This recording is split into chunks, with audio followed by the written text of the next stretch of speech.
As-tu déjà visité un zoo en te demandant quel est le pire qui pourrait arriver? Des barrières cassées aux rebondissements inattendus, voici des rencontres intenses qui montrent à quelle vitesse la situation peut devenir incontrôlable. Numéro 10. L'interaction avec les ours polaires, zoo de Berlin.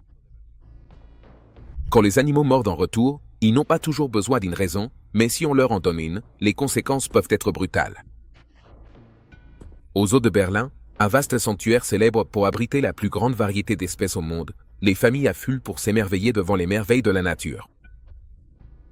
En avril 2009, une fan a donné à un ours polaire l'excuse parfaite et a failli y laisser la vie. Une fan a été attaquée par un ours polaire après avoir sauté dans un enclos au zoo de Berlin. C'était l'heure du repas, le moment idéal pour que ces géants de l'Arctique soient en état d'alerte maximale, le ventre grondant. Lorsqu'une visiteuse de 32 ans a ignoré toutes les limites établies, elle n'a ni glissé ni trébuché. Elle a décidé de franchir une barrière, de traverser une édétine et d'escalader un mur de 3 mètres, juste pour sauter dans le fossé de l'enclos des ours polaires. Apparemment, elle avait besoin d'une place au premier rang pour voir l'attraction phare du zoo, les ours polaires. Au début, l'un d'eux l'a remarqué et s'est approché d'un pas lourd, lent et curieux, frappant l'eau de ses énormes pattes. Puis, la curiosité s'est transformée en faim.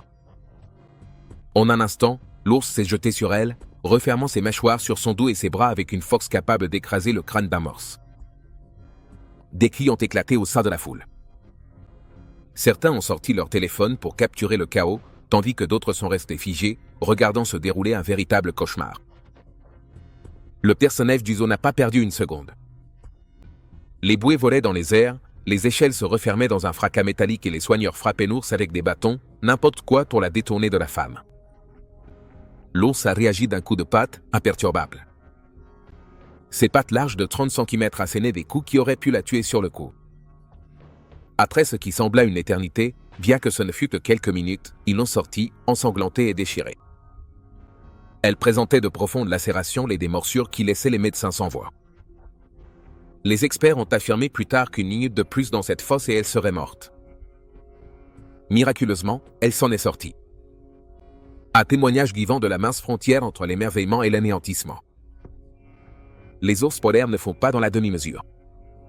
Ces géants, les plus grands carnivores terrestres de la planète, peuvent peser jusqu'à 680 kg et mesurer plus de 3 mètres de haut lorsqu'ils se dressent. Leur force de morsure atteint 547 kg par centimètre carré, de quoi réduire les os en poussière. Ces pattes énormes, parfaites pour nager dans les eaux arctiques ou traverser la glace afin d'attraper des phoques, leur mets préféré. Mais voilà le hic, le changement climatique fait fondre leur zone de chasse, mais rapprochant des espaces humains, y compris les eaux. De 1870 à 2014, 73 attaques d'ours polaires sur des humains ont été recensées, dont 20 mortelles. Les initiatives de conservation dans des lieux comme le zoo de Berlin cherchent à les protéger, mais lorsque les humains s'en mêlent, c'est qu'un pari risqué pour les deux camps.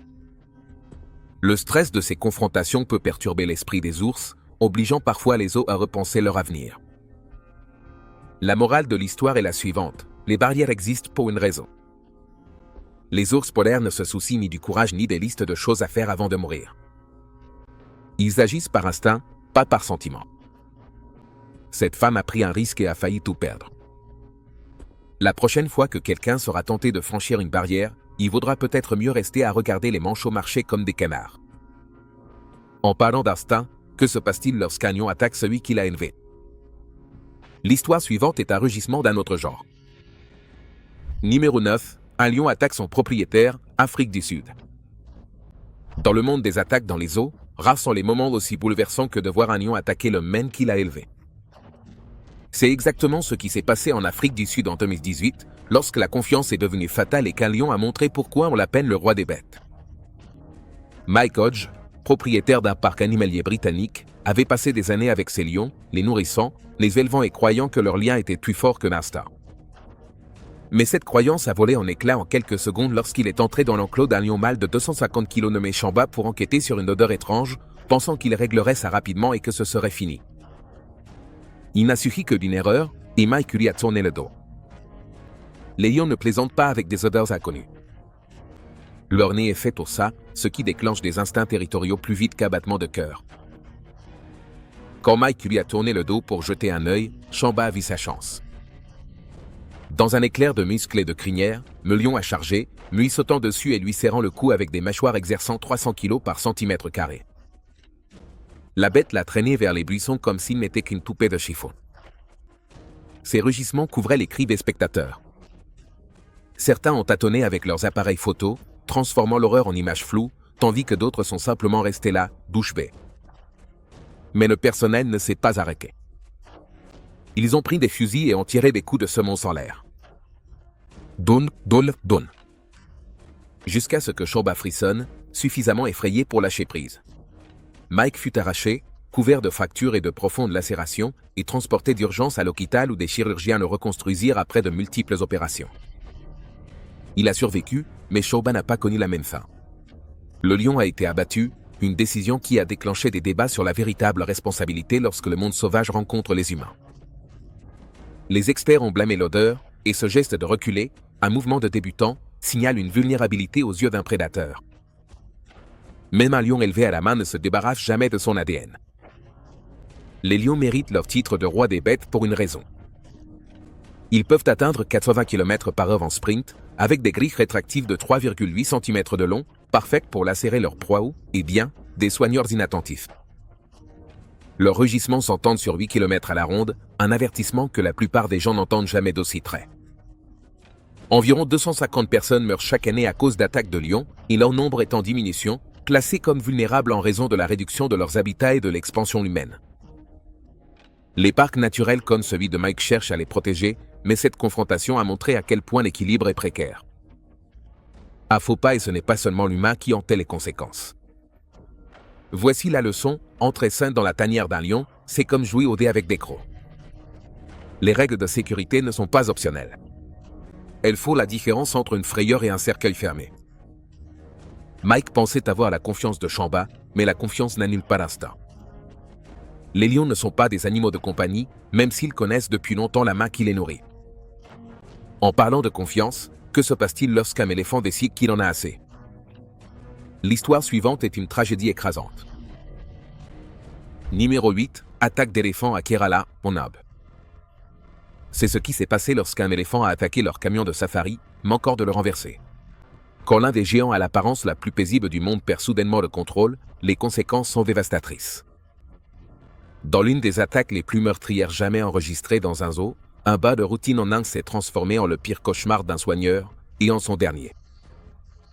En 2016, dans un zoo du Kerala, Lakmi, l'éléphante, n'était pas qu'une simple bête de foire. Elle était un symbole de force silencieuse, une survivante de 40 ans de la vie de cirque.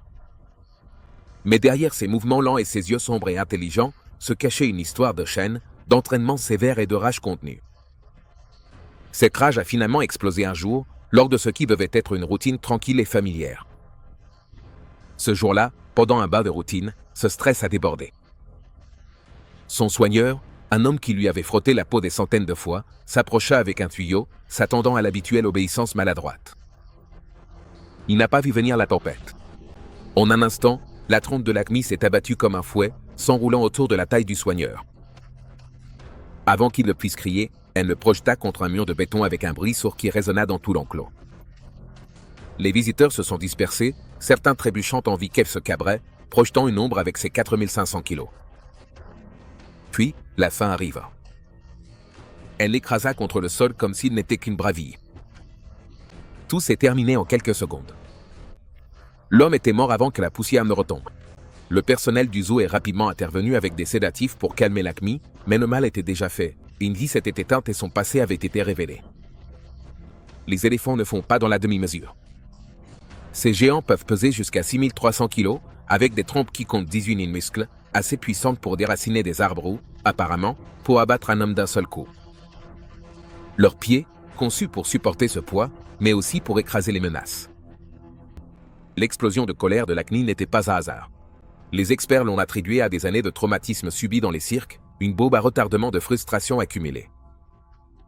Dans la nature, les éléphants asiatiques comme elles sont en danger d'extinction, accablés par le braconnage et la réduction des forêts. Les zoos essaient de les sauver, mais la captivité peut déformer leur esprit, transformant des âmes nobles en forces imprévisibles. Quand ils explosent, ce n'est pas juste un caprice, c'est une tragédie. Les soigneurs peuvent croire qu'ils tiennent la situation en main, mais Infomouvement et ses défenses ne sont pas là que pour faire joli. En parlant d'instinct, que se passe-t-il lorsqu'un tigre transforme le mur d'un zoo en trop-plat? Ici, un tigre a transformé la curiosité en boucherie et le mur du zoo est devenu une plateforme pour un bain de sang. Numéro 7, l'attaque du tigre. Zoo de San Francisco. C'était le jour où un tigre a fait l'impensable. Il a sauté par-dessus un mur et a transformé le zoo de San Francisco en zone d'extermination. Le zoo était bondé à ce moment-là et de nombreuses personnes ont documenté l'incident. Des témoins oculaires ont tenté de distraire le tigre. En un instant, une sortie de Noël s'est transformée en un jeu mortel de prédateurs et de proies, et personne ne l'avait vu venir. Le jour de Noël 2007 au zoo de San Francisco aurait dû être fait de lumière scintillantes et de joie festive. Au lieu de cela s'est transformé en un cauchemar sanglant. Tatiana, une tigresse de Sibérie de 160 kg, se promenait dans son enclos lorsque 3 adolescents, peut-être trisés par la fanfaronnade ou quelque chose de plus fort, ont décidé que se moquer d'elle semblait être une excellente idée. Ils ont lancé des insultes, peut-être 1 ou 2 pommes de pain, depuis l'autre côté de la clôture. Grosse erreur. Ce mur, d'accent grave peine 3,80 m de haut, était d'1,20 m plus bas qu'il n'aurait dû l'être. Tatiana n'avait pas besoin d'invitation. Elle l'a franchi comme une gymnaste, atterrissant de l'autre côté avec un bruit sourd qui a glacé l'atmosphère. Le premier à sortir fut Carlos Souza Jr., 17 ans. La tigresse se jeta sur lui plantant les griffes dans le dos et lui brisant la nuque d'une morsure qui aurait pu écraser le capot d'une voiture. Il disparut en un clin d'œil, mort sur le bitume du zoo, tandis que les familles hurlaient et prenaient la fuite. Tatiana n'en avait pas fini. Elle poursuivit les 2 autres, les frères Paul et Kulbir Dhaliwal, tel un fantôme dans l'obscurité, lacérant le visage de l'un et déchiquetant les jambes de l'autre alors qu'il courait se réfugier près d'un café. Le sang coulait sur le sol, une trace glaçante de sa fureur. Il a fallu l'intervention de la police, arrivant à toute vitesse, pour l'abattre à coups de feu.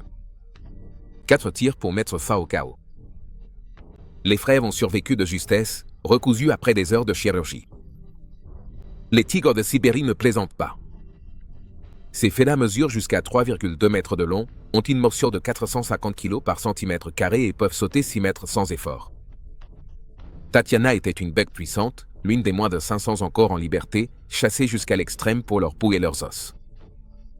Des zoos comme celui de San Francisco essaient de les maintenir en vie, mais cette évasion a changé la donne, prouvant que leurs instincts ne dorment jamais. Plus tard, les preuves ont montré que ces adolescents avaient embêté l'ours, ou plutôt le tigre, avec des lance-pierres et des débris. Le zoo a payé $1,5 million dans un accord, mais aucun argent n'a pu effacer la leçon. Les murs ne servent que s'ils sont assez hauts, et les tigres ne pardonnent jamais une provocation. Le résultat a été une catastrophe.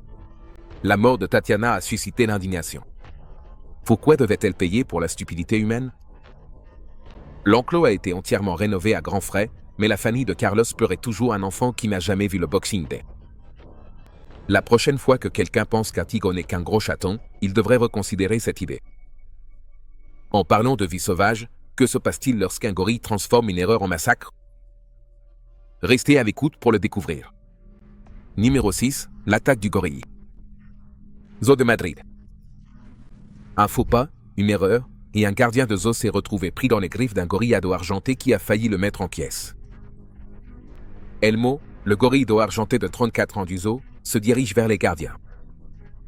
C'était un rappel brutal que lorsque les humains entrent dans le royaume des bêtes, la nature ne fait pas toujours preuve de pitié. En 1986. Au zoo de Madrid, ce qui avait commencé comme une alimentation de routine s'est transformé en une lutte pour la survie.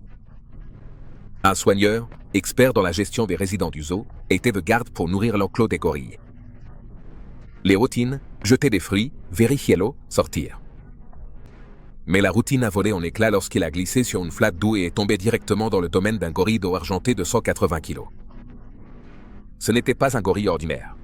C'était un titan musclé, fait pour régner, et il n'a pas du tout apprécié la visite inattendue. Avant que le soigneur ne puisse se relever, le gorille d'eau argenté a chargé, une masse de fourrure noire et de fureur. Le gorille n'a pas hésité. Il a planté ses dents dans le bras du soigneur, le mordant avec une force capable de briser des noix de coco, puis l'a jeté au sol comme un sac de pommes de terre. Des os ont craqué, des bras ont été broyés, des côtes meurtries, tandis que la bête rugissait pour revendiquer son territoire. Les visiteurs sont restés paralysés, certains haletants, d'autres courant vers les sorties tandis que les cris des soigneurs résonnaient contre les murs de l'enclos. Le personnel est entré en courant, armé de fléchettes tranquillisantes, tirant jusqu'à ce que le dos argenté chancelle en arrière, suffisamment étourdi pour lâcher prise. Ils ont traîné le soigneur dehors, en piteux état, couvert de sang mais vivant, me bras pendant comme une branche cassée. Les médecins l'ont soigné, opéré, plâtré, ce qui lui a valu une commotion cérébrale et une histoire inoubliable. Les gorilles ne sont pas toujours doux.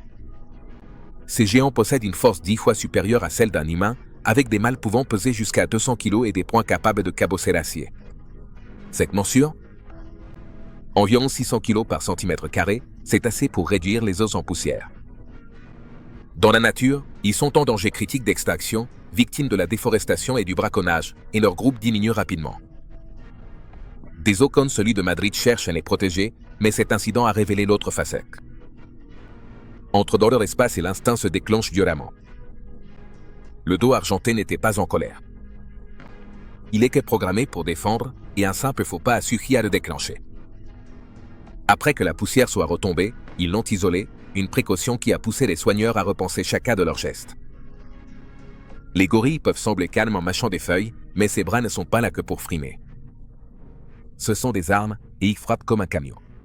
Le zoo a durci son règlement après cela, un rappel sévère de la frontière entre l'homme et la bête. La prochaine fois que quelqu'un pense qu'un gorille n'est qu'une grosse peluche, il ferait bien de vérifier les chiffres de ses crocs.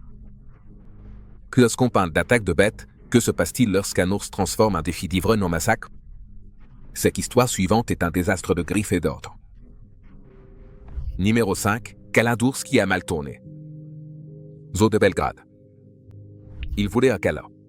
Ils l'ont déchiqueté. C'est l'un des exemples les plus explicites de ce qui se passe quand on mélange un défi d'ivrogne avec un prédateur de 317 kg. Et à la fin, les ours se léchaient les pattes jusqu'à ce qu'elles soient impeccables. Zoo de Belgrade, 2007. La journée était paisible, de celle où les familles se promènent dans les allées, prennent des photos et donnent du maïs aux canards. Mais tout est devenu chaotique lorsqu'un homme de 23 ans, complètement ivre, a pris la pire décision du monde. Il est monté dans l'enclos des ours bruns en marmonnant qu'il voulait les caresser. Il a sauté la barrière et est entré directement sur leur territoire comme s'il s'agissait de la maison d'un ami. Les ours n'ont pas perdu de temps à réfléchir à ses intentions. L'un d'eux s'est jeté sur lui, une muraille de poils et de muscles de 317 kg, et l'a frappé avec une patte qui aurait pu crever un pneu. L'autre s'est joint à lui, refermant ses mâchoires sur son torse avec une morsure de 450 kg par centimètre carré, assez puissante pour broyer un os comme du papier. Le sang a giclé pendant qu'il le déchiquetait, arrachant la chair et brisant les côtes, tandis que les visiteurs du zoo hurlaient et s'enfuyaient. Le personnel est arrivé en courant avec des tuyaux d'arrosage, aspergeant les ours pour les distraire, mais il était déjà trop tard. Quand ils l'ont sorti, il n'était plus qu'un tas de chair déchiquetée, mort bien avant l'arrivée de l'ambulance. Les ours? Impassibles, ils se contentaient de se lécher les babines. Les ours bruns ne font pas dans la dentelle. Ces bêtes peuvent atteindre 360 kg, mesurer 2,70 m debout sur leurs pattes arrière et courir à 48 km/h quand on les dérange. Leurs griffes, pouvant mesurer jusqu'à 10 cm de long, sont faites pour creuser et éventrer. Dans la nature, ils sont menacés par la perte de leur habitat et leur population diminue à mesure que les forêts disparaissent. Des zoos comme celui de Belgrade essaient de les garder en sécurité, mais cet exploit s'est avéré être une dure réalité. L'alcool et les prédateurs au sommet de la chaîne alimentaire, c'est la recette parfaite pour finir dans un sac mortuaire. Le taux d'alcoolémie du gars était stratosphérique, transformant un pari stupide en une condamnation à mort. Les ours s'en sont sortis indemnes, mais le zoo a dû faire face aux conséquences. Pourquoi la clôture n'était-elle pas plus haute? Le personnel, déconcerté, s'est empressé de sécuriser chaque point faible. La prochaine fois que quelqu'un pense qu'un ours n'est qu'une peluche, il ferait mieux de désespérer et de compter les griffes. En parlant d'erreurs fatales, lors d'une autre rencontre, un hippopotame a été si brutal que même les soigneurs les plus expérimentés en sont restés sans voix. Et oui, ça s'est terminé dans le sang. Numéro 4, attaque d'hippopotame. Zoo de Rotterdam. On ne s'attendrait jamais à ce que le mammifère terrestre le plus mortel d'Afrique fasse la une dans un paisible zoo européen. Le zoo a mis à jour ses protocoles et procédures pour la production des animaux. Mais en 1988, un hippopotame a transformé un simple service de nettoyage en un cauchemar sanglant. Et le soigneur s'en est sorti vivant, mais avec une jambe de justesse. Aux eaux de Rotterdam, la journée se déroulait comme d'habitude. L'enclos des hippopotames avait besoin de son nettoyage habituel, et un soigneur expérimenté est entré avec un balai et un seau, pensant que le grand man dans l'eau était aussi calme que d'habitude. Mais voici le rebondissement mortel. C'est qu'Hippopotame ne dormait pas, il observait. Et lorsque l'homme s'est approché trop près, les instincts de la bête se sont déchaînés comme un piège. En une fraction de seconde, cette masse tranquille de graisse s'est transformée en un train de marchandises avec des dents. L'hippopotame de 1360 kg a chargé, la gueule grande ouverte, assez pour avaler un tonneau, et s'est jeté sur la jambe du soigneur avec une force dévastatrice de 827 kg par centimètre carré. L'eau s'est agitée pendant qu'il le secouait comme un jouet à mâcher, se tordant et s'agitant avec une force capable de briser l'acier. Les cris du soigneur fondaient l'air, étouffés par les grognements de la bête, tandis que les visiteurs regardaient, bouche bée, depuis la rambarde, certains laissant tomber leur glace sous le choc. Le personnel n'est pas resté les bras croisés. Ils ont klaxonné et frappé sur du métal, tout ce qu'ils pouvaient pour effrayer l'hippopotame et l'éloigner de sa proie. Après un bras de fer tendu, les mâchoires se sont desserrées et ont relâché le soigneur, la jambe en lambeaux. La chirurgie l'a sauvé, malgré les os broyés, les muscles déchirés, mais il repartirait en boitant, avec une histoire gravée dans ses cicatrices. Les hippopotames ne sont pas les animaux adorables et un peu idiots que nous vendent les dessins animés. Ces tanks peuvent atteindre 1800 kg, courir à 32 km/h sur Terre et possèdent une morsure plus puissante que la plupart des prédateurs. Ces pattes dodues, elles les propulsent dans l'eau comme des torpilles.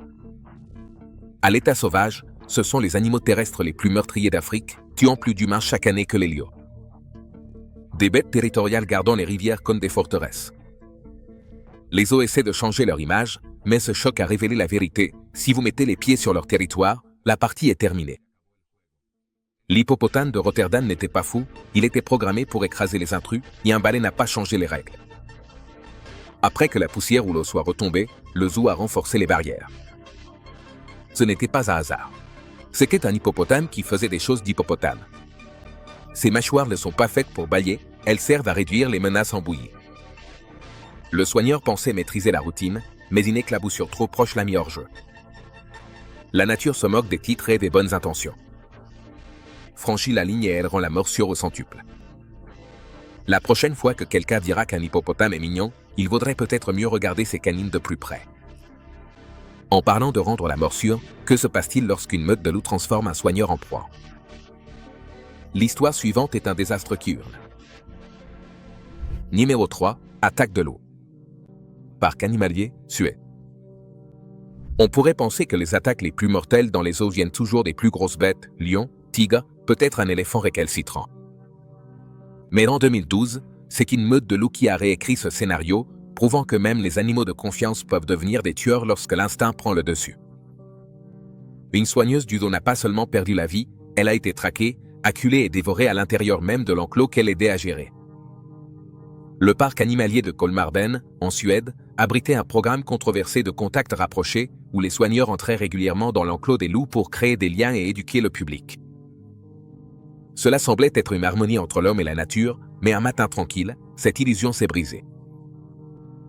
Une soigneuse de 30 ans, expérimentée et digne de confiance, est entrée seule dans l'enclos, une routine qu'elle avait accomplie des dizaines de fois. Ce n'étaient pas des étrangers sauvages. Elle les avait aidés à les élever, les avait nourris, avait gagné leur confiance, du moins le croyait-elle.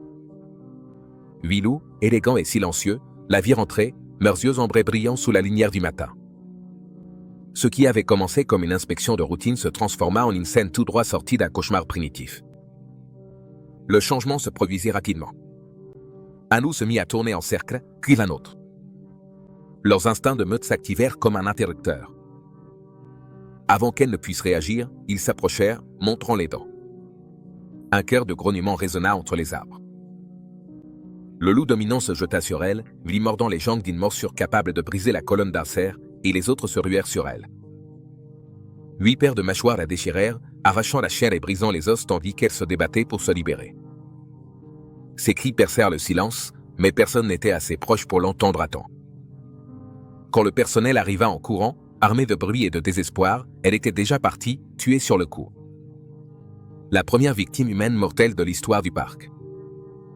Les loups se dispersèrent, me museau ensanglanté, laissant derrière eux une scène qui paralysa le programme.